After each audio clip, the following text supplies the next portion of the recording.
Bien, bonjour à toutes et à tous. Mes chers collègues, nous reprenons nos travaux. Monsieur Ben Ali, je vous souhaite la bienvenue et je vous remercie de vous être rendu disponible pour répondre à nos questions en cette fin d'après-midi. Comme vous le savez, nous avons entamé ce matin les travaux de notre commission d'enquête sur les révélations des Uber Files, l'ubérisation, son lobbying et ses conséquences. Vous le savez, à partir du 10 juillet 2022, plusieurs membres du Consortium international des journalistes d'investigation ont publié ce qu'il est désormais convenu d'appeler les Uber Files. S'appuyant sur 124 000 documents internes à l'entreprise américaine datés de 2013 à 2017, cette enquête a dénoncé un lobbying agressif de la société Uber pour implanter en France, comme dans de nombreux pays, des véhicules de transport avec chauffeur, VTC, venant concurrencer le secteur traditionnel du transport public, particulier de personnes réservées jusqu'alors aux taxis. Donc dans ce contexte, notre commission d'enquête a d'une part donc pour objet d'identifier l'ensemble des actions de lobbying menées par Uber pour pouvoir s'implanter en France, le rôle des décideurs publics de l'époque et émettre des recommandations concernant l'encadrement des relations entre décideurs publics et représentants d'intérêts. D'autre part, notre commission a également pour ambition d'évaluer les conséquences économiques, sociales et environnementales du développement du modèle Uber en France et les réponses apportées pour les décideurs publics en la matière. Dans la mesure où vous représentez le syndicat INV, on dit, je pense, ouais, INV, très bien, nous souhaitons connaître votre point de vue sur l'implantation de la société Uber en France et des VTC, ses méthodes de lobbying, ses conséquences sur l'évolution du transport public particulier de personnes depuis 2014, et plus largement sur le développement du modèle Uber dans l'économie.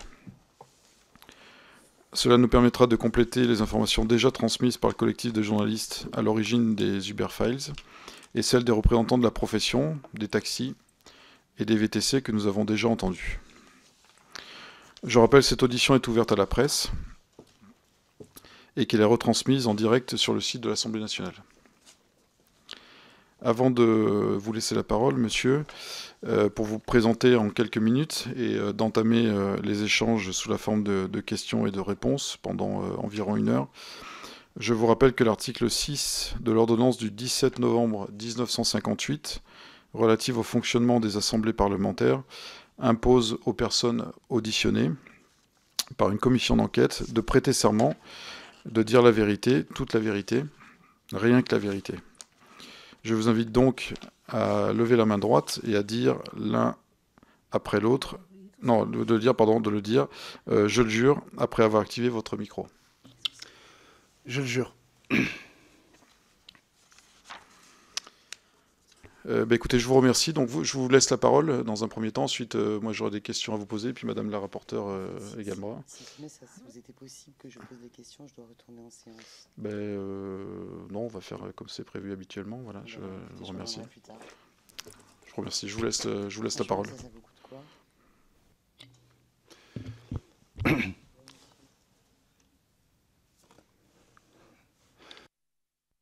Alors, mesdames, messieurs, merci. Donc déjà, je vous remercie de m'avoir invité, monsieur le président, madame la rapporteure.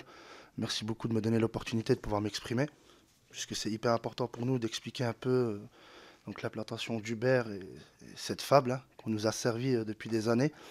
Je vais faire une présentation donc, de notre structure. À l'époque, j'étais le secrétaire général d'une structure locale qui s'appelait UVH.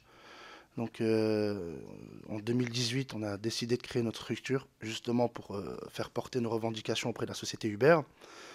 De là, je suis passé en structure nationale donc pour devenir une entité nationale sous le nom de INV, Intersyndicale Nationale VTC, parce qu'on a regroupé plusieurs entités au sein d'une même structure.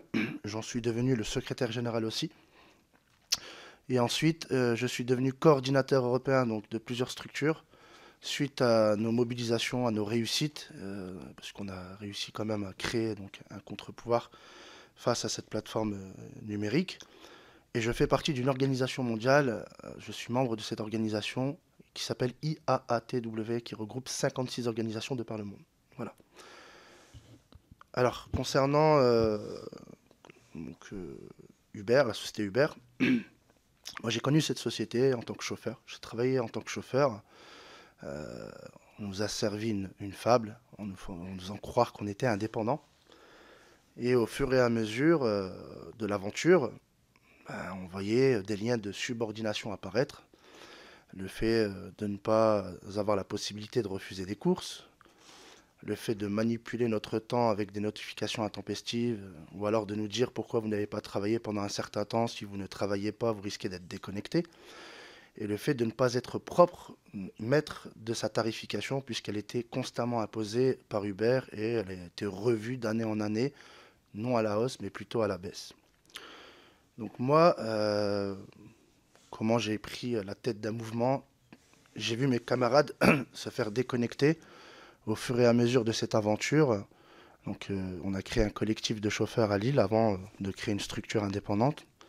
Et à ce moment-là, on a porté nos revendications. La première des choses, alors je ne vais pas raconter toute l'histoire, mais je vais aller dans le plus bref, c'est que lorsqu'on a voulu dialoguer avec Uber, la première des choses, c'est qu'on a subi des pressions. On nous a dit, oui, attention, vous allez prendre la tête d'un mouvement, alors si vous allez à contre-courant d'Uber, vous risquez des sanctions, on est une multinationale, on est puissant, faites attention.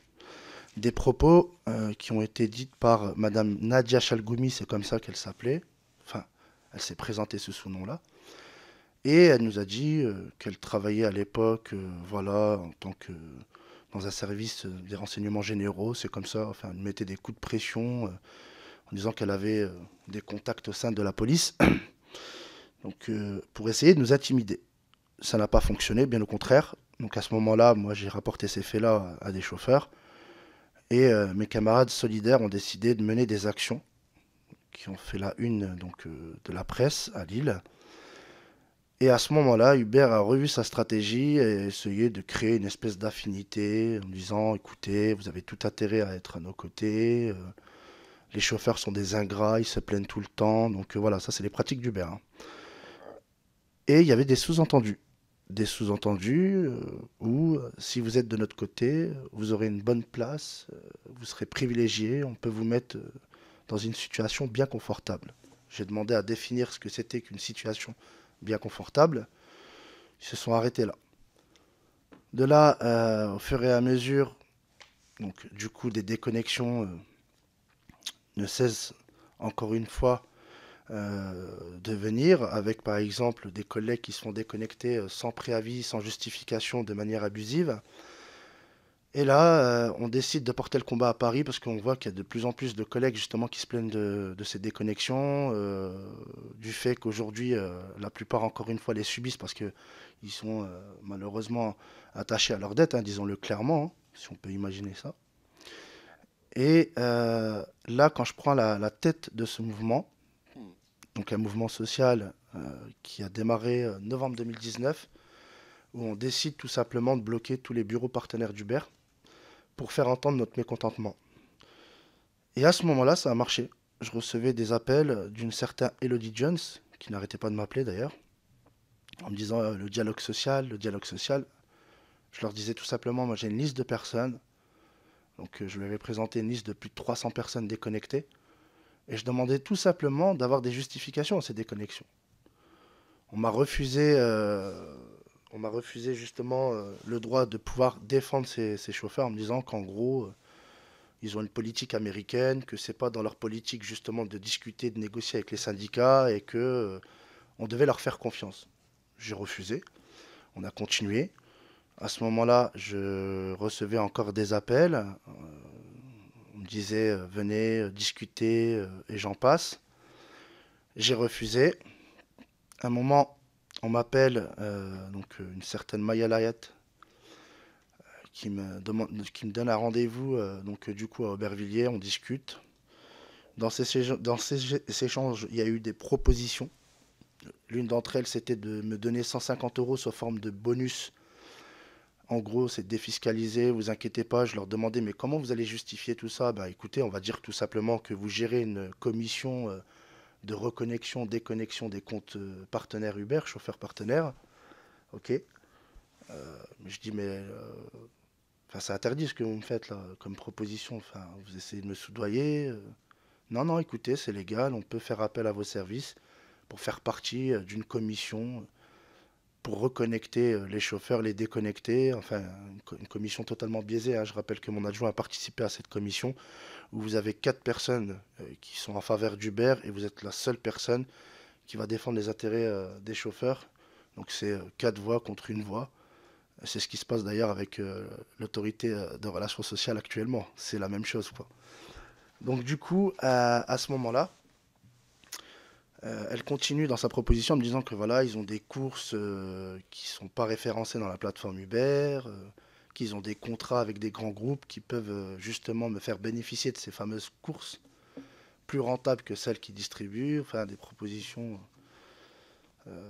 un peu farfelues parce que je comprenais pas en fait l'objectif. Et l'objectif à la fin, c'était clair, c'était Monsieur Ben Ali, vous avez tout intérêt à être de notre côté. Je vous le dis clairement, ça va vous enfin, vous aurez des problèmes. Vos collègues ont suivi un autre chemin que vous. Ne vous entêtez pas. J'ai refusé. Je l'ai filmé puisque je n'avais pas accès à mon téléphone à l'intérieur des bureaux d'Aubervilliers.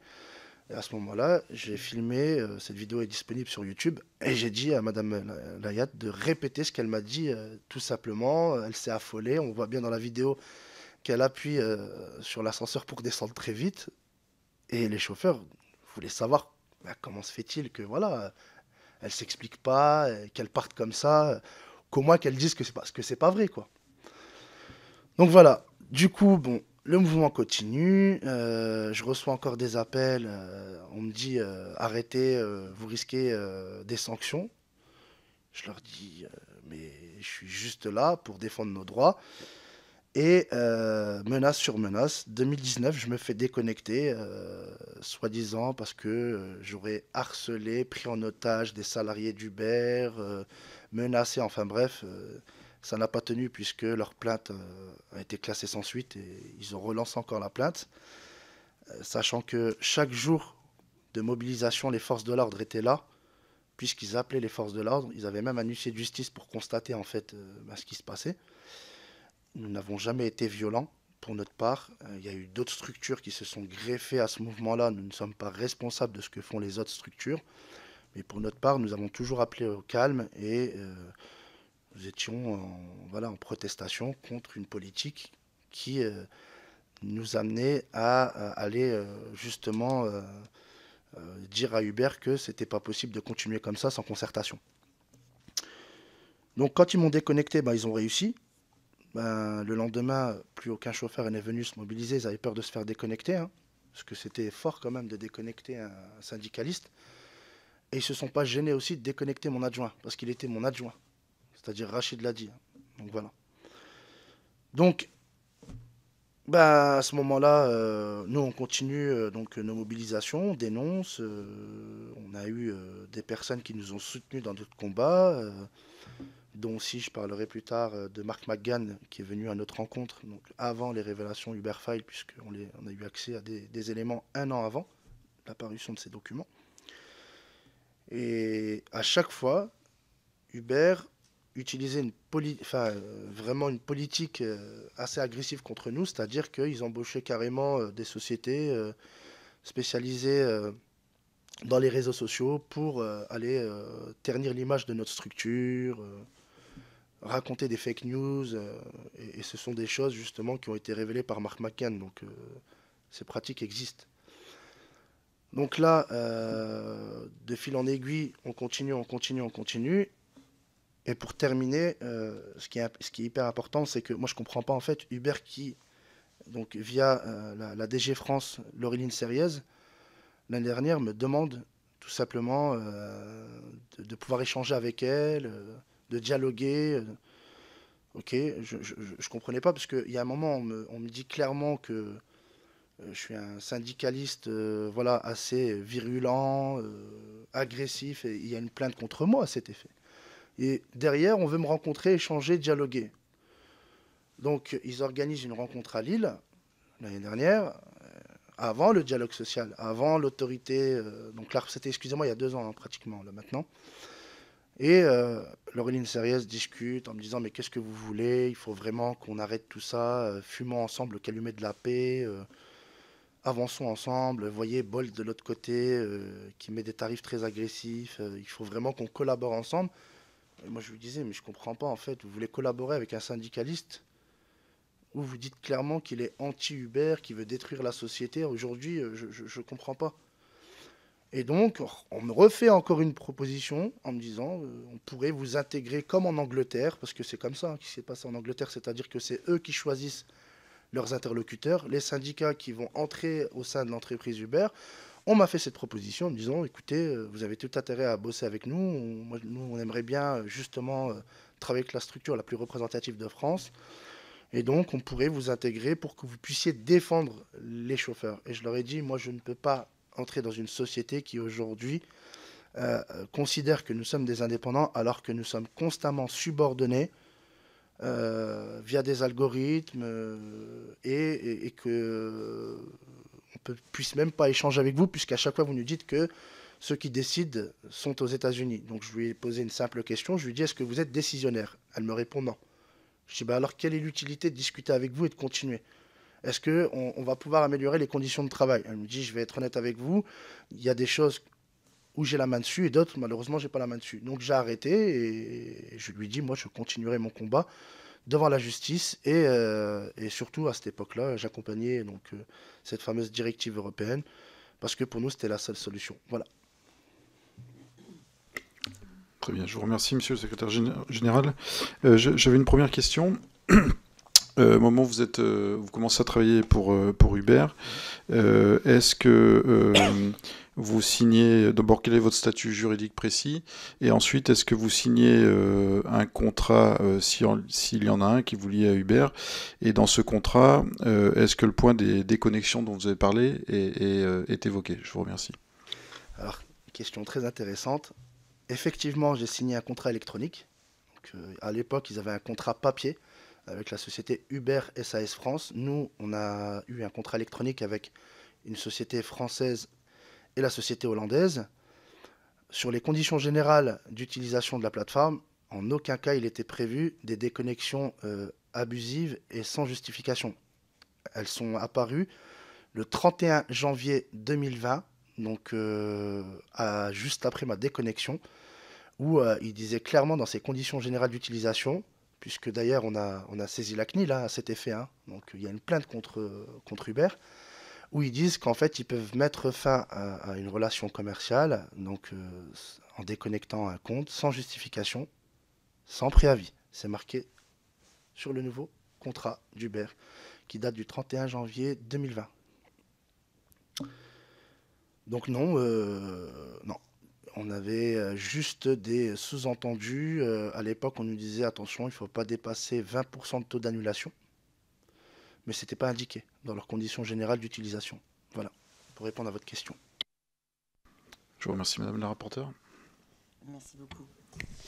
Merci beaucoup, monsieur. Alors déjà, je vous présente toutes mes excuses parce qu'il est possible que je parte à un moment donné en courant pour la même raison pour laquelle je suis arrivée en retard pour aller voter en hémicycle, mais je reviendrai à la fin. Donc il est possible que je vous pose les questions, que je n'entende pas les réponses, mais je les entendrai puisque c'est filmé et qu'on m'en tiendra informé du compte rendu. Moi, j'avais 3 questions.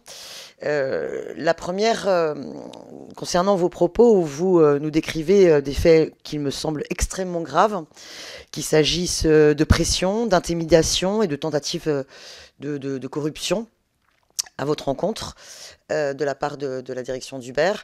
Je voulais savoir aussi, on avait pu avoir vent à un moment donné de manifestations qui étaient plus ou moins poussées par Uber. Est-ce que vous avez d'autres éléments à apporter à notre connaissance sur la façon dont Uber pouvait fonctionner vis-à-vis, pas simplement de vous, mais vis-à-vis de d'autres collègues à vous, pour pouvoir quelque part contrebalancer en fait la colère des chauffeurs ou orienter en fonction des intérêts d'Uber en faisant des actions à caractère manipulatoire? Ça, c'est ma première question. Deuxième question concernant la harpe. Quel regard vous portez sur la harpe et sur la personne qui dirige la HARP, Bruno Mettling, qui avait par ailleurs été auditionné dans le rapport Frouin. Qu'est-ce que vous avez à nous dire à cela? Une question en lien avec cela, dans le rapport Frouin, quand on le lit bien, on comprend que le rapport Frouin souhaiterait spontanément conclure que dans l'intérêt des chauffeurs VTC, la conclusion devrait être celle de la présomption de salariat, de la requalification en salarié. Et pourtant, le rapport, en l'évoquant, précise bien que ça n'a pas été la commande qui a été faite au rapporteur de conclure ainsi par les décideurs publics.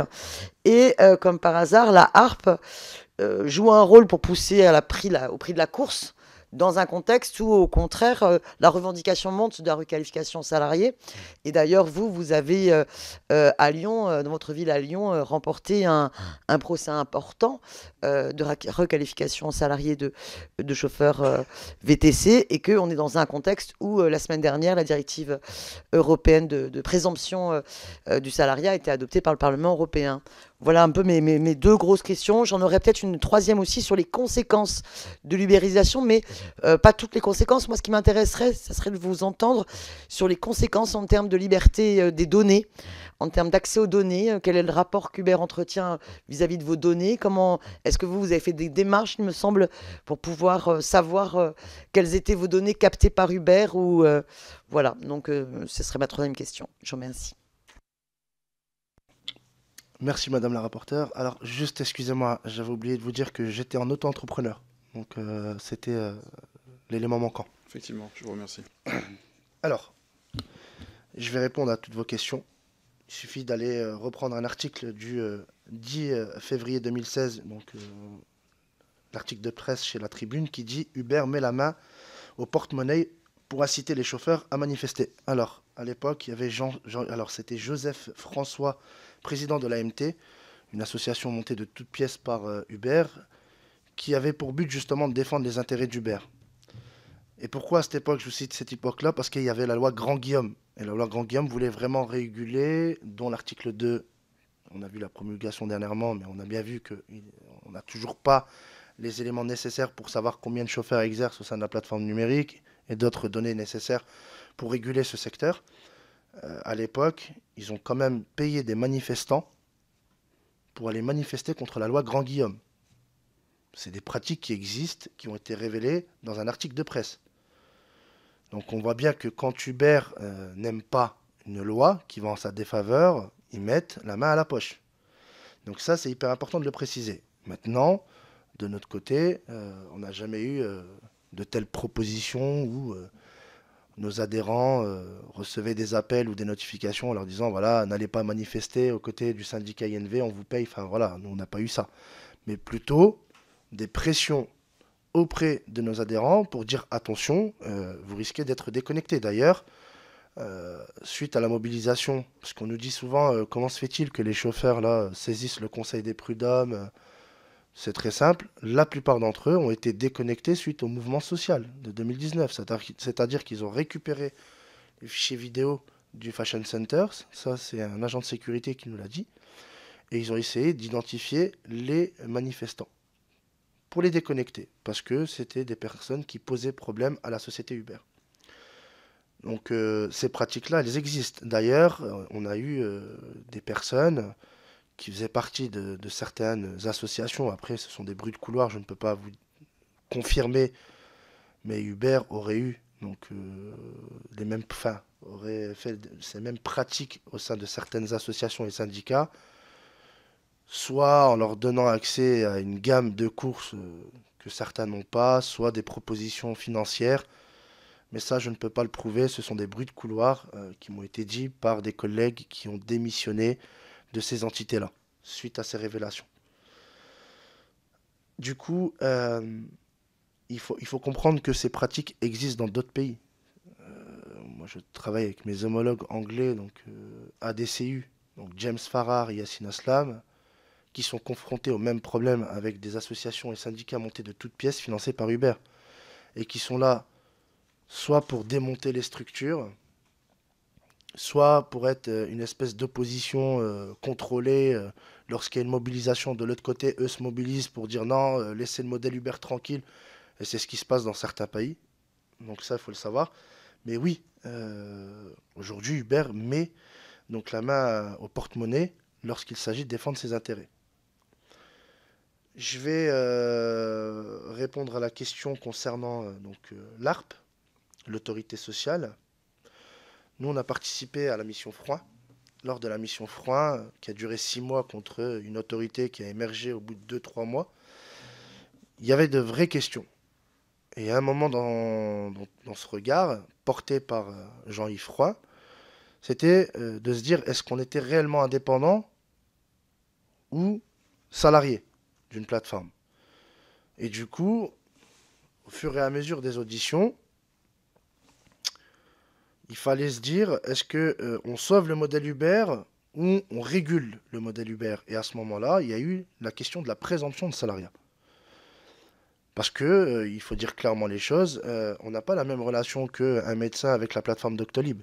On est loin de cette relation-là. C'est-à-dire qu'on est constamment subordonné. Et ils sont très inventifs, Uber, hein, pour amener des liens de subordination, on en a constamment. Là, Madame Borne s'est exprimée en disant que c'était pas possible. À ce moment-là, nous, on a fait une tribune qui était sauver le soldat froid pour dire non, il y a une présomption d'un salariat à mettre en place, qu'il était hors de question de continuer. On nous a dit, mais attendez, ils veulent rester indépendants. Oui, je l'entends bien cet argument, sauf que nous ne sommes pas indépendants. Quand à chaque fois on nous impose des conditions, ce n'est pas être indépendant. C'est de l'esclavage. Il faut dire clairement les choses. Aujourd'hui, quand vous ne vivez pas de votre profession, quand vous êtes constamment les yeux rivés sur votre smartphone ou que vous mourrez de cette profession sans avoir mis à l'abri vos familles, je suis désolé, mais c'est de l'esclavage. Parce qu'on ne vit pas. On ne vit pas. Il n'y a personne aujourd'hui, la plupart des chauffeurs, tous les chauffeurs pratiquement sont endettés. Donc là, ben, l'argument n'a pas fonctionné, malgré ce que je vous ai dit dans les conditions générales d'utilisation. J'avais même dit ça à l'époque au ministère des Transports et à tous les ministères, que je ne comprenais pas comment on pouvait parler d'indépendance alors que dans les conditions générales, c'est marqué qu'ils peuvent déconnecter sans préavis, sans justification. À ce moment-là, un personnage est sorti, qui est Monsieur Bruno Mittling, l'ancien DRH d'Orange, qui propose de discuter encore avec les syndicats historiques et de trouver des solutions. Donc on continue, on accepte, puisqu'on est toujours dans la voie de dialoguer ensemble, hein, de trouver des solutions.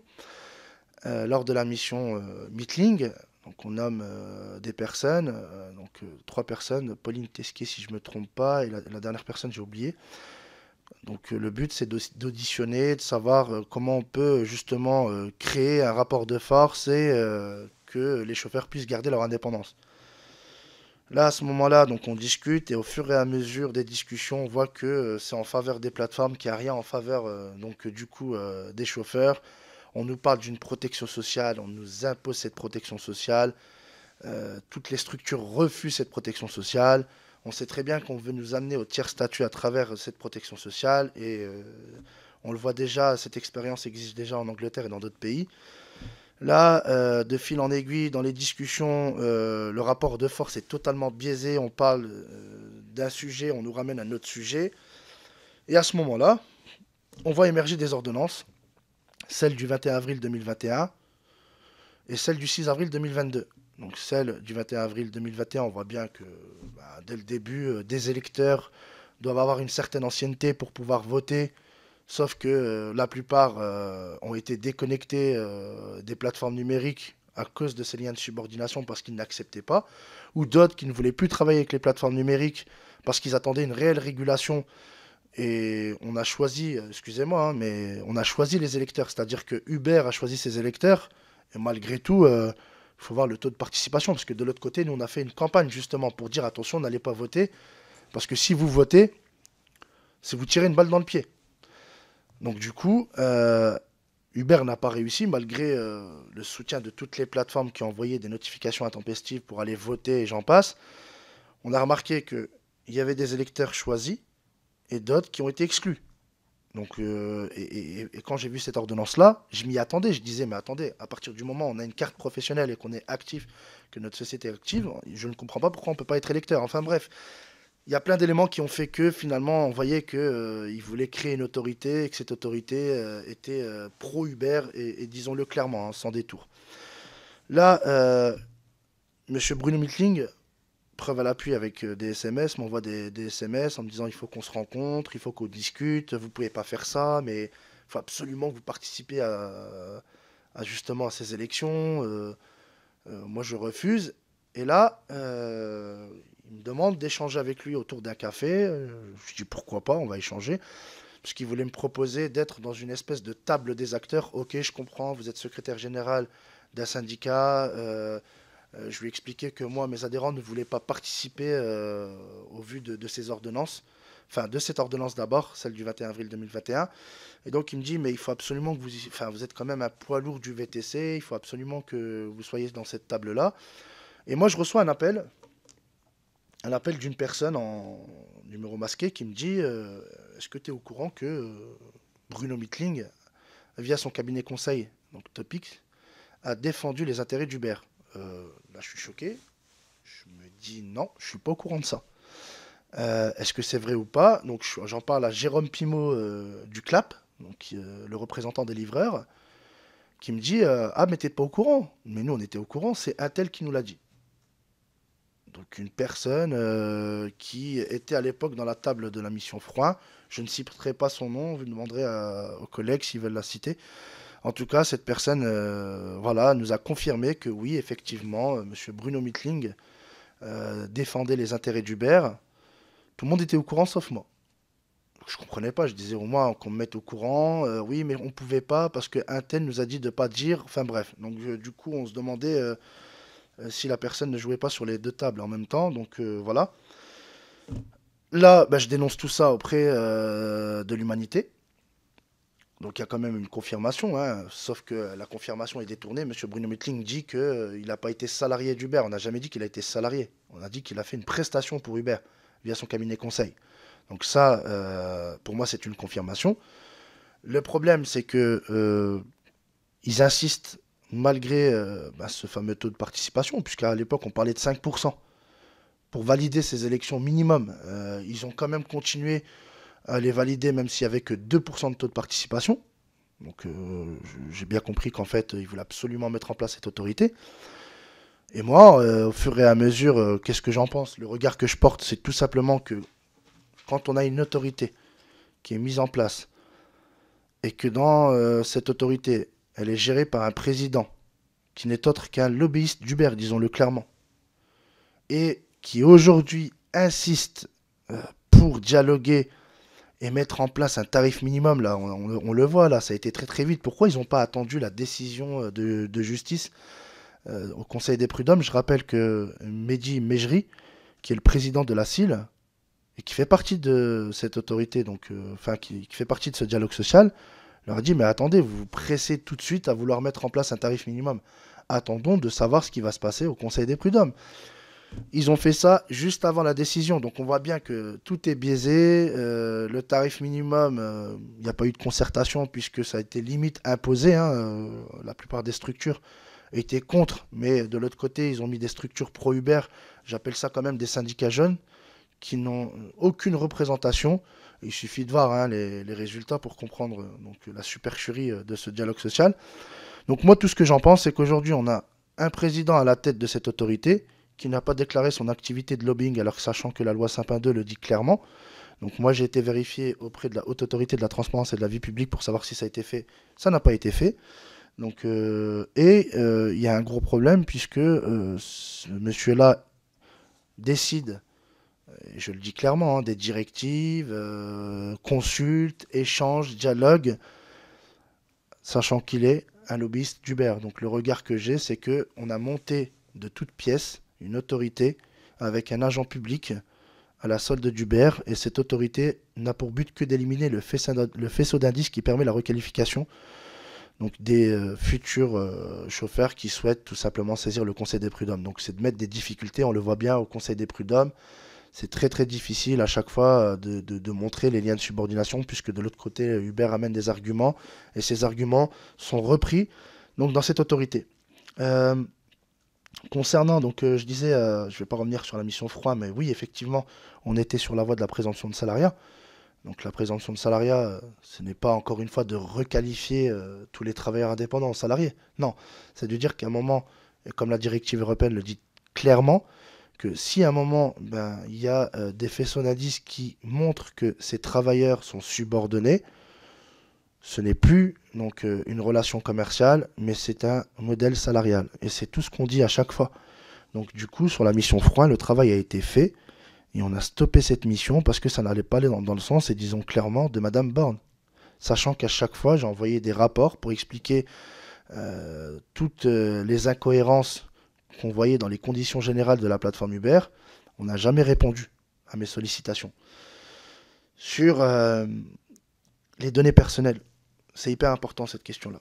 Les données personnelles, aujourd'hui, on parle souvent de tarif minimum, mais on ne parle pas des conditions d'attribution d'une course. Vous avez des chauffeurs qui reçoivent une course par heure et d'autres 5 courses, sachant qu'ils sont dans la même zone géographique. Aujourd'hui, on collecte des données pour matcher des profils. Vous êtes tatillon sur la propreté, on va vous mettre avec un chauffeur tatillon sur la propreté. Alors oui, c'est merveilleux, parce que ça va satisfaire les besoins des clients, mais de l'autre côté, ça met en difficulté des travailleurs. On leur a fait croire à cette fable où ils étaient indépendants et que voilà, il n'y aurait pas de concurrence malsaine entre chauffeurs, et finalement on les met en concurrence. Et ces données-là ont pour but aussi de surveiller. J'ai été effrayé, moi, de voir par exemple la plateforme Hitch, lorsque je l'ai questionné, me dire oui, il y a des possibilités d'espionnage. De savoir par exemple tel chauffeur, avec qui il est, quel groupe, de les identifier, il y a une classification des travailleurs. Et aujourd'hui, ils en ont peur. C'est pour ça qu'on voit de moins en moins de manifestants à nos côtés.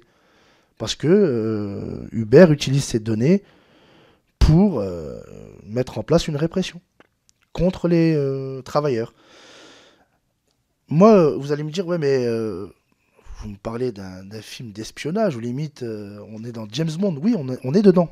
Je vous rappelle que j'ai consulté les documents Uberfile, et dans les documents Uberfile que j'ai en ma possession, dans un résumé, ils disent clairement, donc en 2015, que ça serait bien justement de collecter toutes les données, le portefeuille contact des utilisateurs et tout ça. Donc c'est pas moi qui le dis, hein, ce sont les responsables de la plateforme Uber. Malgré qu'ils disent clairement dans ces mails que bah, c'est pas cool, c'est comme ça qu'ils le disent parce que bah, c'est enfreindre le RGPD. Donc voilà, et ils le font quand même. Donc déjà 2015, on est en 2023. Ils en parlaient déjà. Je vous rappelle aussi que dernièrement, donc, moi j'ai été auditionné le 25 octobre 2022 à Bruxelles. Il y avait une commission sur les pratiques d'Uber. Madame Zuzana donc, Poussikova, donc, qui est la directrice politique Europe d'Uber, a menti devant tous les députés, en vidéo. On lui a posé une question, on lui a dit est-ce que Uber collecte des données? Elle a dit devant tous les députés qui étaient sur place, non, Uber ne collecte plus de données. C'est quand même culotté de mentir comme ça devant tout le monde. Comment peut-on croire à une plateforme qui ment devant des députés? Alors moi, le lendemain, je décide de faire un rapport, c'est-à-dire dans une plateforme qui me permet de savoir si oui ou non il y a encore des collectes de données, qui est Exodus Privacy. Et je vois qu'en fait, non, ils continuent à collecter des données. D'ailleurs, il suffit de comprendre le modèle d'Uber pour comprendre que sans données, la plateforme ne fonctionne pas, quoi. Donc c'est quand même culotté de dire devant tous les députés européens, non, on ne collecte plus de données. Comment ils font alors dans ce cas-là? Pour géolocaliser les chauffeurs, pour mettre en place une tarification, enfin il faudrait m'expliquer par quel miracle. Et ça, je vous rappelle que c'est en vidéo disponible, hein. Donc vous avez donc la date, je vous la redonne, c'était le 25 octobre 2022. Et c'est à la fin de cette audition qu'elle dit clairement devant tous les députés, non, Uber ne collecte plus de données. Donc comment croire excusez-moi, hein, à cette plateforme qui derrière vous invente des choses pour se dédouaner de ses obligations. Et pourquoi je vous dis obligation? Je vous rappelle qu'ils ont l'obligation de respecter notre vie privée. Nous, on a saisi la CNIL, il y en a 5 plaintes.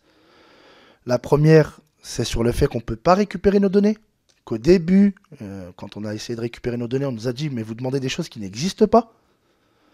Et au fur et à mesure du temps, ces choses qui n'existent pas apparaissent lorsqu'on demande nos données. avec beaucoup de difficultés et pas l'intégralité de nos données. La deuxième des plaintes, c'est les conditions générales où on vous déconnecte, comme je vous ai dit, sans justification, sans préavis. Et en plus de ça, il y a des menaces, c'est-à-dire dans les conditions générales, au mois de juillet, alors il me semble que c'est la même année, hein, où ils disent que si vous êtes déconnecté de la plateforme Uber, vous ne pourrez plus accéder à vos données. Ce qui est totalement illégal. Et en plus de ça, on est obligé de signer électroniquement un consentement pour qu'Uber puisse transférer nos données à des sociétés partenaires, les revendre, enfin peu importe, si on ne peut pas. Si on ne veut pas, enfin excusez-moi, mais si on ne signe pas électroniquement ça, on ne peut pas accéder à la plateforme Uber.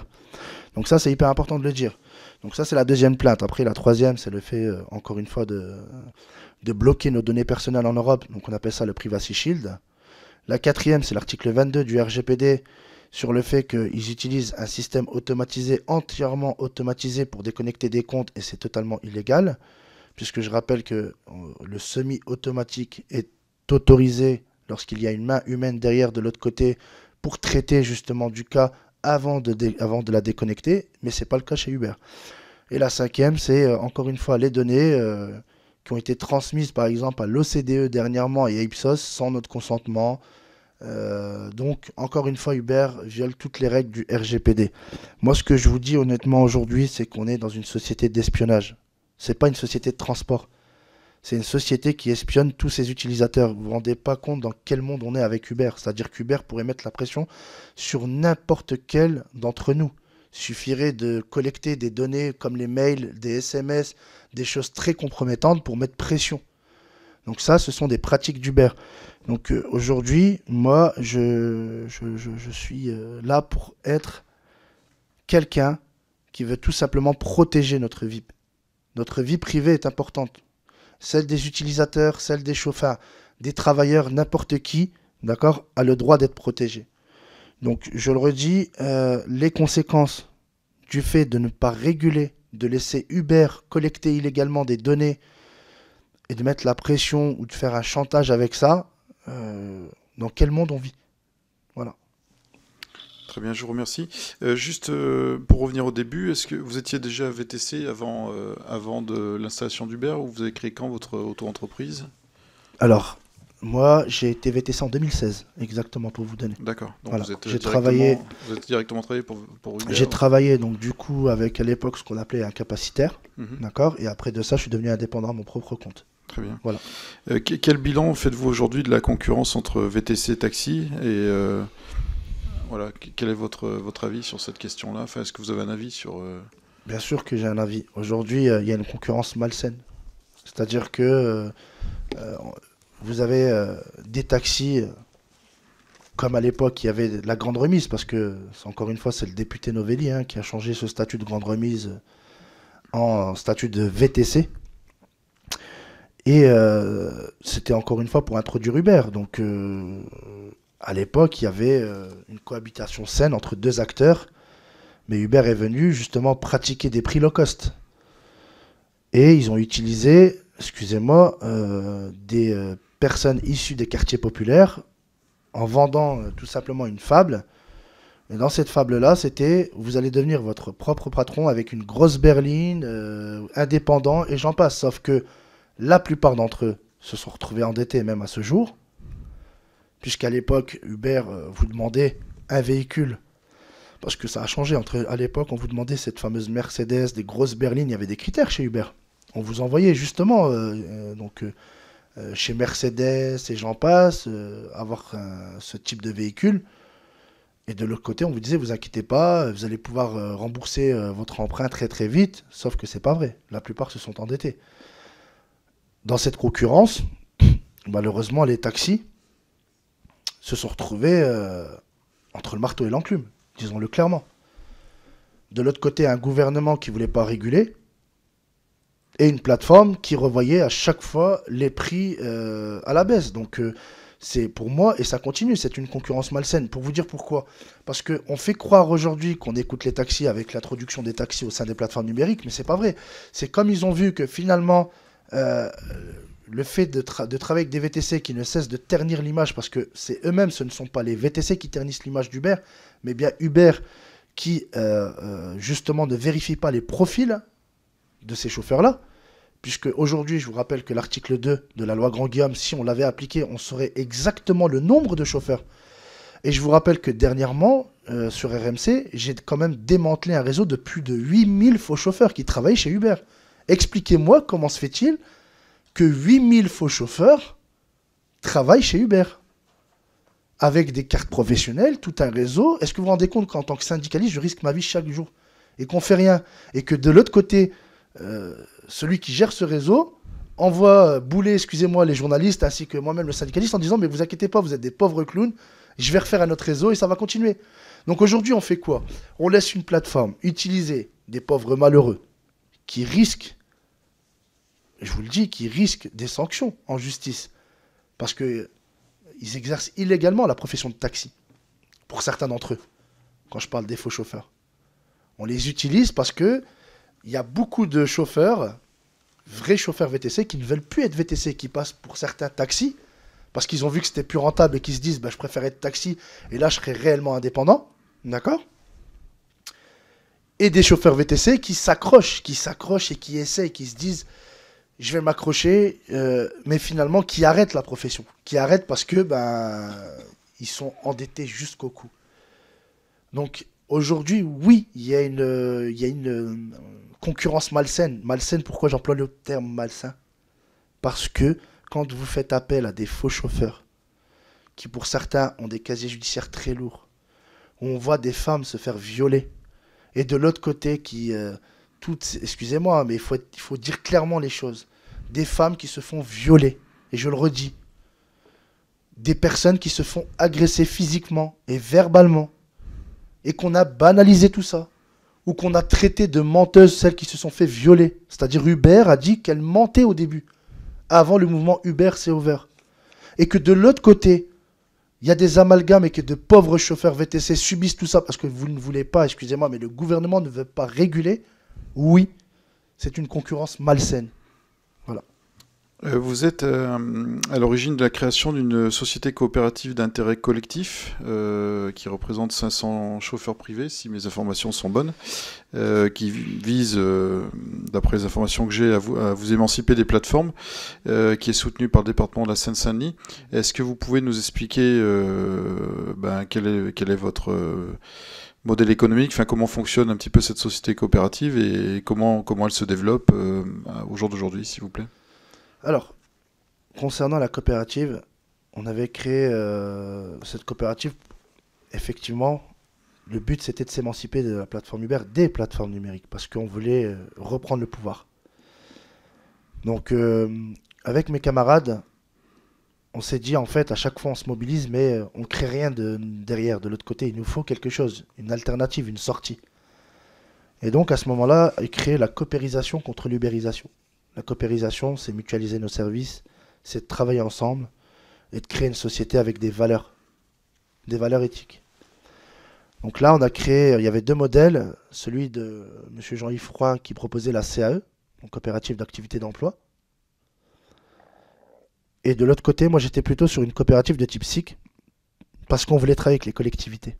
Parce qu'on voulait tout simplement que les collectivités travaillent directement avec des coopératives, au lieu de travailler avec des plateformes numériques. D'ailleurs, le président du département du 93 nous a dit à l'époque que lorsqu'ils avaient sollicité Uber, à l'époque, quand Uber était entré et qu'il commençait à démarcher des jeunes des quartiers populaires du 93, le département leur a proposé justement le marché des personnes en situation de handicap, des seniors. Uber a refusé.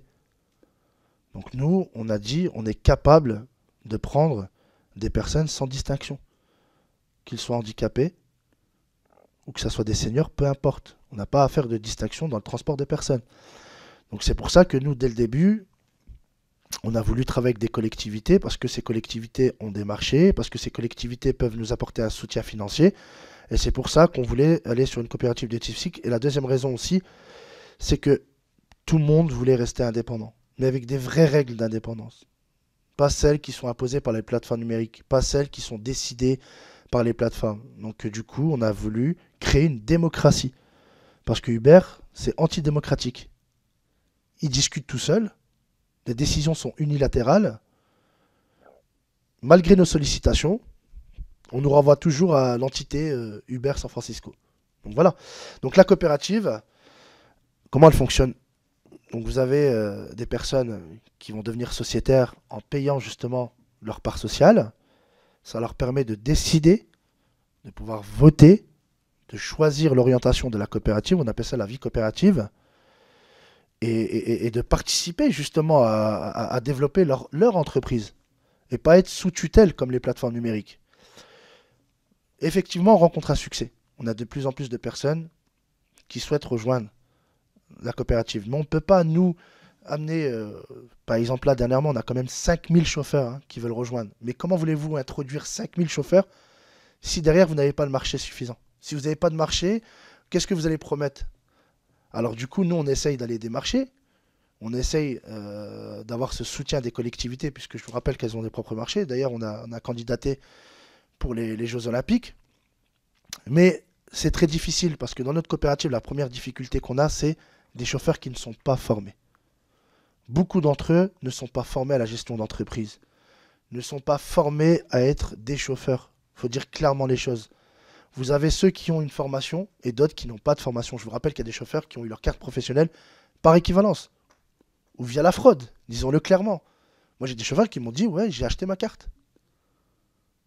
Vous voyez? Donc, du coup, on a des chauffeurs qui, aujourd'hui, malheureusement, ne sont pas formés ou d'autres qui utilisent la fraude. Et nous, on ne veut pas avoir ce type de chauffeur. C'est pour ça que nous, à chaque fois, c'est vrai que c'est très long d'amener un sociétaire au sein de notre coopérative, mais on a un process de vérification qui dure 1 mois avant d'accepter un profil. Alors qu'Uber, de l'autre côté, en moins de 24 heures, vous êtes chauffeur Uber. Je n'arrive pas à comprendre. Il y a quand même des règles à respecter qui sont régies par le code des transports. On les respecte, Uber ne les respecte pas. Donc nous, au sein de notre coopérative, on veut tout simplement accompagner les chauffeurs à se former, à revenir à l'essence de notre profession, qui est la grande remise. Parce que c'est un art, monsieur. Monsieur le Président, c'est un art.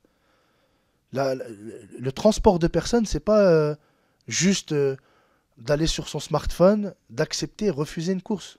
Je vous rappelle que nous sommes rattachés à la CMA, que c'est une profession qui exige du professionnalisme et qu'on ne peut pas transporter comme ça des clients si on n'a pas un savoir-faire. Et surtout en France, c'est comme, vous savez, on est très fiers de la baguette française. On en parle dans le monde, mais vous savez que dans le transport, nous sommes connus aussi pour ce prestige-là. Et que Uber a cassé ce prestige. Et je posais dernièrement la question au ministère des Transports, une question très simple, en leur demandant qui utilise Uber. Vous savez que la plupart d'entre eux m'ont fait des grimaces. Parce qu'ils savent très bien que ce n'est pas un service sécurisé, que c'est un service low cost. Et que c'est rare de tomber sur de vrais chauffeurs professionnels. Parce qu'il y a ceux qui en ont ras-le-bol, et je les comprends, qui se disent, mais pourquoi je vais m'emmerder, moi, à mettre une cravate, une chemise, un costume, et que derrière, je suis mal payé. Pourquoi? Donc il y en a beaucoup comme ça. Ils abandonnent, ils se disent, bon, je vais encore travailler 1 an, voire 2 ans, et je vais peut-être arrêter, voilà. Mais nous, on veut leur donner l'espoir, à travers cette coopérative, d'avoir un vrai tarif. Négocier ensemble, vous voyez, d'avoir une vraie indépendance. Et donc la coopérative a pour but de s'émanciper. D'accord. Du coup, quelles seraient ou quelles sont les règles à l'intérieur de votre coopérative par rapport à ce qui se fait chez Uber? Et du coup, où en est votre projet? Est-ce que vous avez une plateforme de réservation? Où est-ce que vous en êtes dans le projet? Merci. Si on part, on va faire une différence entre les déconnexions abusives d'Uber et nos déconnexions. Si on peut parler de déconnexion, pour l'instant, on ne peut pas en parler parce qu'on n'a pas encore une plateforme de mise en relation. Mais on espère qu'elle puisse voir le jour en septembre 2023, parce que ça coûte une plateforme numérique. Il faut la financer. Et pour l'instant, on s'autofinance. On n'a pas de subvention, 0 subvention, à part une entrée au capital du département du 93. Nous n'avons eu aucun soutien. Donc, on s'aide mutuellement, on s'autofinance nous-mêmes. Ce qui a été décidé par voie démocratique, c'est qu'on n'est pas là pour déconnecter les chauffeurs. Ce qu'on veut, c'est tout simplement de mettre une commission avec un permis à points.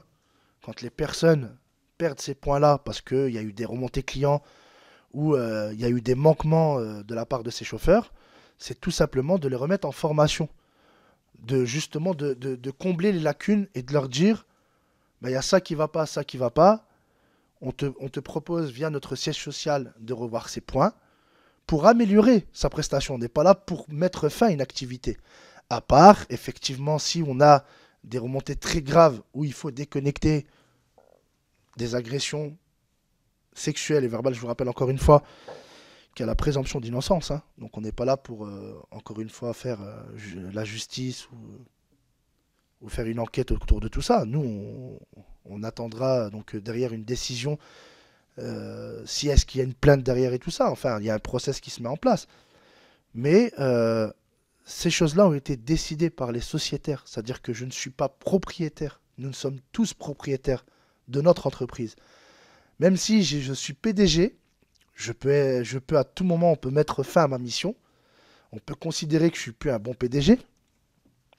D'ailleurs, ce poste-là, je l'ai pris parce que on m'a un peu forcé à y aller. On m'a dit le temps de mettre tout ça en place. Et parce qu'il n'y avait personne justement pour mettre en place une telle coopérative et c'était très difficile. Je vous ai dit le manque de soutien. Donc aujourd'hui, toutes ces choses-là sont décidées ensemble par tous les sociétaires, par voie démocratique. C'est un système de vote. À chaque fois qu'on met quelque chose en place, il est décidé. Même si, encore une fois, dans le modèle de coopérative, vous le savez, Monsieur le Président, je ne suis pas obligé à chaque fois d'aller solliciter les sociétaires parce que j'ai une mission en tant que PDG, je ne suis pas obligé de le faire. Mais nous avons décidé de le faire ensemble parce que ça permet justement aux chauffeurs de contribuer et d'être intéressés. Voilà. Madame la rapporteure, vous avez une question? Oui, merci, Monsieur le Président.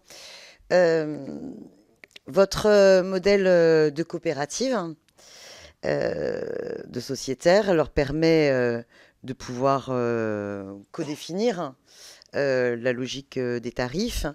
Néanmoins, dans un secteur du transport du T3P qui est soumis à des réglementations et où nous ne sommes pas dans la même situation juridique qu'auparavant lorsqu'il y avait deux professions, la profession de taxi d'un côté, la profession grande remise de l'autre. Néanmoins, si on lit la législation qui est en vigueur, même si hélas elle ne s'applique pas,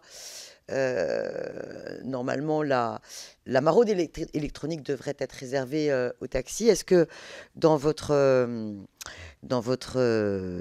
modèle coopératif, est-ce que du coup vous serez sur la base de réservation préalable?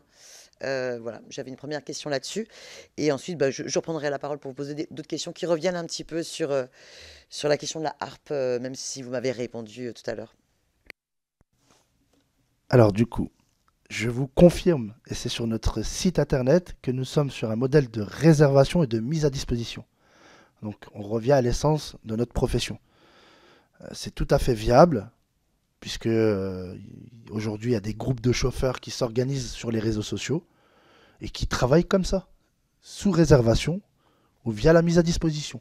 Donc notre modèle ne s'apparente pas du tout à la plateforme Uber. Nous sommes très respectueux des lois et je rappelle que la loi de Thévenoud l'interdit. Il faut une réservation au préalable de 15 minutes. Et la maraude, comme vous le dites, n'est que pour les taxis. Et la maraude électronique est encore de vigueur chez les plateformes numériques. Je ne cesse de le dire au ministère des Transports. Il y a une incitation à la maraude électronique. Il y a une incitation... Oui, c'est la loi Thévenoud. Donc il y a une incitation à la maraude électronique. Donc quand on dit à des chauffeurs, je prends un exemple très simple, et c'est condamnable quand même, puisque je vous rappelle, je suis représentant, mais je suis aussi donc membre de la commission disciplinaire T3P à Lille. Beaucoup de chauffeurs ne savent pas ce que c'est qu'une maraude électronique, sont dans l'incompréhension, se font sanctionner, et d'autres me disent, mais attendez, monsieur Ben Ali, moi, j'ai reçu une notification d'Uber qui me dit, de telle heure à telle heure, allez dans tel endroit. Comme par exemple l'événement, la Fashion Week ou d'autres événements. Hein. Ou alors quand vous avez une panne de métro, c'est Uber qui va envoyer des notifications aux chauffeurs pour aller à tel endroit. Donc c'est une incitation à la maraude électronique, pour répondre à votre question. Je vous remercie de votre réponse précise, parce que bien souvent dans le dossier Uber, lorsque l'on parle de l'intervention d'Uber dans son développement se faisant de manière illégale, on pense à l'appli Uber Pop. Or, y compris en dehors d'Uber Pop, on se retrouve confronté à des pratiques illégales, et donc c'est important de le rappeler. Je voulais revenir sur la harpe. Lorsque Madame Elisabeth Borne, alors ministre du Travail, décide de faire la harpe, est-ce qu'elle elle attend les conclusions du rapport de la mission Frouin, ou est-ce qu'elle procède autrement? Voilà comment les choses se mettent en place, puisqu'il y a un certain paradoxe, parce que la harpe était censée, l'autorité de régulation est une conséquence de la mission Frouin, mais on a l'impression que la mission Frouin pouvait s'orienter sur d'autres conclusions. Est-ce que d'autres personnalités sont intervenues à ce moment-là? Écoutez, il y a eu des bruits de couloir. Les bruits de couloir, c'était la mission Frouin n'allait pas en faveur des attentes de Madame Borne. C'est pour ça que nous avions décidé de faire une tribune qui s'appelle Sauver le soldat Frouin. Et ça a été très vite balayé par Madame Borne, parce que elle voulait pas du tout d'une présomption de salariat. Et même le modèle des coopératives de type CAE était un danger. Donc quand elle a entendu tout ça, oui, il y a eu des forces qui se sont organisées, et un nom a émergé. Je ne connaissais pas ce monsieur. Je l'ai rencontré lorsqu'il y a eu justement la première mission qu'on a appelée Bruno Mittling. Mais c'est quand même dingue d'avoir balayé ça en moins de 15 jours. C'est-à-dire que déjà, ils n'ont pas attendu effectivement donc, le rapport de la mission Frouin. À ce moment-là, ça commençait à se mobiliser. Non, mais ça va pas aller, il faut qu'on aille sur un autre truc. Et quand il y a eu justement donc, les conclusions, ça s'est empiré. En moins d'un mois, on a vu émerger ce fameux Bruno Mittling. Et après, au fur et à mesure du temps, j'ai appris que ce monsieur défendait les intérêts de la plateforme Uber lors de la mission Frouin. Comment un tel personnage se retrouve à la tête d'une autorité sociale alors qu'il est de l'autre côté du camp? Comment on peut, excusez-moi, mettre un médiateur qui a défendu les intérêts d'Uber et qui devient médiateur de toutes les parties prenantes? Elle est là la question aujourd'hui. Est-ce que d'autres personnalités ont pu jouer un rôle? Est-ce qu'il y a des think tanks qui ont été sollicités? Excusez-moi, madame la rapporteure, j'ai pas entendu. Il y a d'autres personnalités qui ont pu jouer un rôle? Est-ce qu'il y a des think tanks qui ont été sollicités?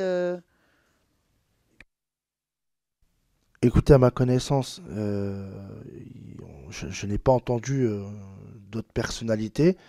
La seule personne que j'ai entendue, effectivement, c'était donc une personne, je vais la citer, qui est Odile Chani. Odile Chani, c'était la personne qui essayait de chapeauter une voie de secours où elle voulait que les chauffeurs puissent rester de réels indépendants. Elle s'est battue jusqu'au bout pour que cette mission Frouin puisse justement du coup nous trouver une réelle solution, et elle a été agacée puisqu'elle faisait partie de cette mission Frouin. Elle a été agacée de voir que finalement on part de la mission Frouin vers un nouvel objectif où on ne savait pas où on allait nous amener. Donc du coup c'était un peu compliqué, mais après j'ai pas eu d'autres noms. Je ne sais pas qui, malheureusement. Alors, mille excuses si vous avez déjà parlé de ça tout à l'heure. On a parlé, lorsqu'on a auditionné le consortium de journalistes, on a aussi, enfin on a parlé énormément de choses, mais on a parlé notamment aussi des problématiques d'évasion fiscale. De manière complémentaire à ces sujets-là, d'un point de vue fiscal, j'aurais voulu vous entendre nous exposer les enjeux concernant la TVA, par exemple. Comment ça se passe, la TVA, les responsabilités de la plateforme et du chauffeur dans le règlement de la TVA? Est-ce qu'il y a des choses à dire à ce sujet? Voilà. Est-ce que vous avez aussi d'autres éléments à ajouter d'un point de vue fiscal, en fait, comment le modèle fonctionne et les conséquences pour l'État français. Et si vous voulez, par ailleurs, même si nous avons déjà abordé précédemment tout à l'heure la question de l'évasion fiscale, si vous souhaitez intervenir à ce sujet. C'était l'optimisation fiscale tout à l'heure. Comment ? Pour être précis, c'était l'optimisation fiscale. Si oui, pardon, l'optimisation fiscale. Je vais vous parler tout simplement d'un scandale, hein, puisqu'on a saisi un avocat spécialisé, donc un avocat fiscaliste, justement pour réclamer le remboursement de la TVA. Alors, je vais vous rappeler une décision de la Cour de justice européenne en 2017 avec l'arrêt Taxi Elite. Donc, Taxi Elite saisit la Cour de justice européenne pour dire que c'est pas une plateforme d'intermédiation, mais bien une société de transport. Tous les éléments indiquent que finalement, dans cette décision, oui, c'est une société de transport. Et donc, libre aux États membres de la requalifier comme telle. La France a choisi justement de la laisser en plateforme d'intermédiation. Donc, Cour de justice européenne 2017, l'arrêt Taxi Elite. À ce moment-là, beaucoup de chauffeurs ne comprennent pas. Ils disent, mais attendez, c'est une société de transport. En plus, on est subordonné, on ne décide de rien. Pourquoi on doit payer une TVA sur la commission d'Uber? Moi, on me prend 25% sur une course. Alors, je vais vous simplifier parce que des fois, au ministère des Transports, on me dit, ouais, mais c'est un peu compliqué ces sujets-là. Très simplement, oui, on a donné l'autorisation à la plateforme Uber de facturer en notre nom, au nom de notre société. Sauf que quand on a donné cette autorisation-là, on pensait qu'ils allaient se comporter comme une plateforme comme Doctolib. C'est-à-dire une plateforme d'intermédiation. On me met en contact avec le client, je décide de mon prix, enfin bref, des règles qui sont définies entre la plateforme Uber et moi, sauf qu'elles n'ont jamais été définies entre nous, puisque c'est Uber qui les impose. Là, à ce moment-là, en fait, donc du coup sur une course à 10 €, moi je perçois 7,50 € puisqu'on m'enlève 25%. Et donc du coup, Uber prend 2,50 €, sauf que je dois m'acquitter donc du coup d'une TVA sur les 2,50 € qu'Uber prélève. Alors, on s'en réfère à la loi. Hein. Je vous rappelle que vous soyez en société ou en auto-entrepreneur, peu importe. Donc, en auto-entrepreneur, vous êtes assujetti de la TVA si vous ne dépassez pas 32 900 €. Mais quand vous êtes en société, vous devez vous acquitter de la TVA sur le brut, pas sur le net perçu. Le problème, je veux bien entendre cet argument, ce que je disais au ministère des Finances, mais ça ne fonctionne pas. Il y a un arrêt de la Cour de cassation du 4 mars 2020 qui dit que il considère que le chauffeur n'est pas un indépendant, qu'il est présumé salarié. Donc si on part de cet arrêt de la Cour de cassation, on peut dire que finalement, déjà de 1, le chauffeur est considéré salarié et ne devrait même pas payer de TVA. Que ce soit sur les 25% ou les 75%, sur la totalité. Et c'est sur ce constat-là qu'on part, puisque le 25 janvier 2023, on a encore un arrêt de la Cour de cassation de Lyon qui confirme cette jurisprudence. Donc, on va attendre combien d'arrêts de la Cour de cassation pour confirmer que finalement, et d'ailleurs la directive européenne va dans ce sens, en espérant que le texte final soit voté, mais on parle aussi de présomption de salariat. Donc on a tous les éléments qui disent aujourd'hui que ce ne sont pas des indépendants.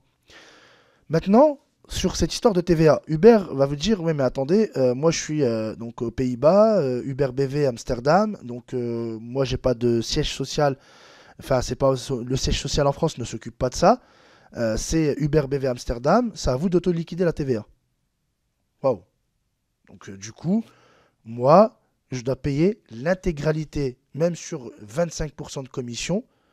Et en gros, c'est à moi de déclarer tout ça au centre des impôts. Sauf que, attendez, au centre des impôts, qu'est-ce qu'ils vous disent? Vous avez ceux qui vous disent, non, il faut déclarer le net, parce qu'on connaît donc les conditions de travail, on sait comment ça se passe chez Uber. Donc il y a des chauffeurs aujourd'hui qui ne déclarent que le net perçu sans la commission d'Uber, et d'autres qui disent ah non, mais attendez, hein, nous on s'en réfère à la loi, hein, vous allez déclarer les 100%, c'est-à-dire la facture. C'est votre société qui facture le client, donc du coup vous devez payer l'intégralité. Alors c'est un manque à gagner pour le chauffeur, mais pour le gouvernement. Eh bien oui, parce que c'est qui paye cette TVA? Si Uber ne la paye pas, qui va la payer? Donc aujourd'hui c'était un manque à gagner. Donc aujourd'hui on est dans un vrai dilemme, et nous ce dilemme, on a décidé justement de saisir donc déjà un avocat fiscaliste pour dire non, il est hors de question que voilà, on ait à payer cette TVA. On va demander le remboursement de l'intégralité de la TVA, puisqu'aujourd'hui tous les éléments, et dont je félicite mes camarades de l'association ASIL, puisque mon chauffeur et d'autres chauffeurs lillois faisaient partie de la vague, les Lyonnais sont partis en masse et ont obtenu une décision historique, il faut le dire clairement. Et le Conseil des prud'hommes de Lyon s'est réellement mouillé. Contrairement à Paris, où on rencontre des difficultés. Je vous le dis honnêtement, à Paris, on est scandalisé par la tournure des événements. Ça prend du temps, ça renvoie en appel, on a un ascenseur judiciaire, c'est incroyable. On se retrouve au deuxième étage pour se retrouver au -2. Est-ce que vous vous rendez compte que c'est incompréhensible? Donc aujourd'hui, on a quand même un conseil des prud'hommes. Alors vous allez me dire, oui, mais il y a le tribunal d'appel encore qui doit statuer à Lyon. Mais je vous rappelle qu'il y a tellement d'éléments aujourd'hui qui prouvent que nous sommes salariés et pas indépendants, que c'est logique qu'on demande le remboursement de la TVA. Donc c'est de l'optimisation fiscale, parce qu'aujourd'hui, ils ne payent ni... Alors, attendez, on parle de ça, mais aussi il faut parler des impôts. Le 1,6 million d'euros d'impôts qu'ils payent, est-ce que vous vous rendez compte, c'est scandaleux sur le chiffre d'affaires généré. Je vous rappelle que Paris, d'accord, était le deuxième plus grand marché en Europe lorsqu'il y avait encore l'Angleterre dans l'Union européenne. C'est 2,6 millions de trajets en Île-de-France, semaine. 2, alors je vais le redire parce que je sais que ce chiffre est très important. 2,6 millions de trajets semaine en Île-de-France. Et ce chiffre a augmenté encore. Parce qu'on a eu ces chiffres-là par des personnes à l'intérieur d'Uber. Et d'ailleurs, Hitch nous a confirmé un chiffre, et Teddy Pellerin a été transparent. Chez eux, c'est 450 000 à 750 000 trajets en Île-de-France semaine. Et ça, on l'a vu visuellement. Donc vous voyez la différence entre une plateforme française et une plateforme américaine. Donc c'est pour ça qu'aujourd'hui, je sonne l'alerte, il y a de l'optimisation fiscale. À gogo. Uber ne contribue pas aujourd'hui. J'ai l'impression qu'on a sacrifié les obligations fiscales. Pourquoi? Pour soi-disant un emploi. C'est une histoire de courbe du chômage en fait. On essaye juste de montrer qu'on a abaissé la courbe de chômage, mais je vais terminer par ces mots-là, monsieur le président et madame la rapporteure. Moi j'ai des collègues qui sont morts très jeunes. Je rends un hommage à Samir, un de mes camarades qui m'est cher à mon cœur et qui est mort d'une crise cardiaque. Il rentre chez lui. Alors vous allez me dire, mais comment vous savez que c'est en rapport avec la plateforme Uber? Parce que tout simplement, il avait vu son médecin avant ça. Il se plaignait. Il disait qu'il était fatigué, qu'il était malade, qu'il ne se reposait pas assez. Il parlait de ses conditions à son médecin. C'est ses membres qui nous ont parlé de ça. Et de l'autre côté, il rentre chez lui, il se plaint d'une douleur à la poitrine et il en meurt. Je vais vous parler de Mohamed aussi, qui se lève le matin. À peine, il s'est reposé 2-3 heures. Il reprend le boulot parce qu'il n'a pas le choix. Ses créanciers n'attendent pas, vous savez. Hein. Et donc, du coup, il se fait écraser par un camion du côté de Disneyland, Marne-la-Vallée. Je peux vous parler de Serge aussi, à Toulouse, qui est mort aussi, d'un AVC. Ah ouais, on me dit, on n'en meurt pas. Oui, il est mort. Parce que, malheureusement, il s'est retrouvé à bord de son véhicule tout seul. Pas de secours, rien. Et je peux vous parler de personnes. Il y a tellement de personnes qui meurent de cette profession. Alors, est-ce que on doit vivre de cette profession ou en mourir? Elle est là la question. Voilà.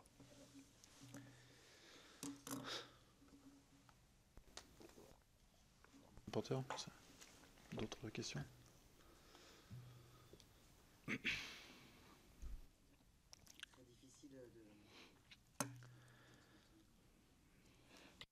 Votre micro, s'il vous plaît. Merci beaucoup pour ces témoignages. C'est extrêmement difficile de prendre la parole juste après vous. On comprend bien les conséquences extrêmement douloureuses que représentent ces disparitions successives et qui illustrent les terribles conditions de pénibilité de ce système de l'ubérisation. Est-ce que vous avez d'autres questions à poser? Écoutez, je vais conclure. Effectivement, j'avais une dernière question par rapport à l'ensemble de votre intervention. Vous avez travaillé pour la plateforme Uber, vous avez travaillé pour d'autres plateformes, vous essayez maintenant de monter votre coopérative avec des collègues, donc c'est que quelque part vous croyez en cette possibilité de développer une activité économique autour du transport. Voilà, quelle est votre conclusion là-dessus, sur un modèle peut-être plus équitable, enfin certainement plus équitable? Quelle est votre vision des choses et quel mot de conclusion pourriez-vous faire sur ce sujet-là? Ma réponse va être très simple.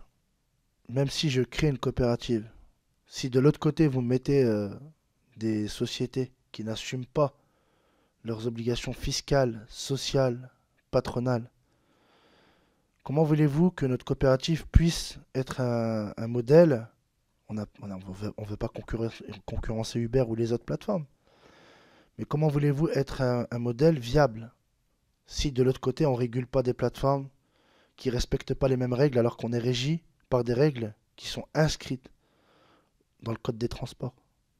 Prenons l'exemple d'Uber. Ils ont des chauffeurs VTC. En dehors de Uber, est-ce qu'il y a un autre modèle plus Oui, équitable d'autres. d'après vous? Est-ce qu'il y a... Enfin, de toute façon, quand vous parlez, parlons de Bolt, parlons des autres plateformes. Enfin, je dis toujours qu'il y a le père et les fils indisciplinés. Je les vois comme ça parce que elles sont là, elles copient le même modèle. Et le problème, c'est que ben, elles sont pas soumises aux mêmes règles que nous. Par exemple, elles exploitent des VTC, mais elles sont pas enregistrées au registre des VTC, alors que nous, on doit le faire. Il est là le problème. Aujourd'hui, elles peuvent créer des prix low cost. Si moi je le fais dans ma coopérative, on va me dire, bah, c'est interdit, monsieur. Vous voyez? Donc, moi je veux bien, mais quand vous avez un manque de soutien de notre gouvernement qui est censé promouvoir des sociétés françaises d'abord avant de faire la promotion des sociétés américaines, ma question est simple. Est-ce qu'il y a une réelle volonté de voir émerger des coopératives françaises ou pas? Des sociétés françaises qui ont pour but justement de créer un modèle vertueux. Elle est là la question, monsieur le président. Moi aujourd'hui, je vais vous dire quelque chose, je n'ai pas la pression. Et on est seul face à d'innombrables obstacles. Mais on fera tout pour les franchir. Voilà. Très bien. Bah, écoutez, je vous remercie, monsieur le secrétaire général, pour l'ensemble des informations que vous avez apportées. Et puis votre témoignage également très touchant. Et je vous en remercie. Bonne fin de journée. Merci à toutes et à tous pour votre participation à cet entretien. Je vous remercie. Je tenais juste à vous remercier, monsieur le président, de m'avoir écouté. Madame la rapporteure, mesdames, messieurs, merci d'avoir écouté voilà, tout simplement notre histoire. Elle ne se termine pas là. On espère tout simplement avoir un réel soutien et que les choses avancent, tout simplement. Merci.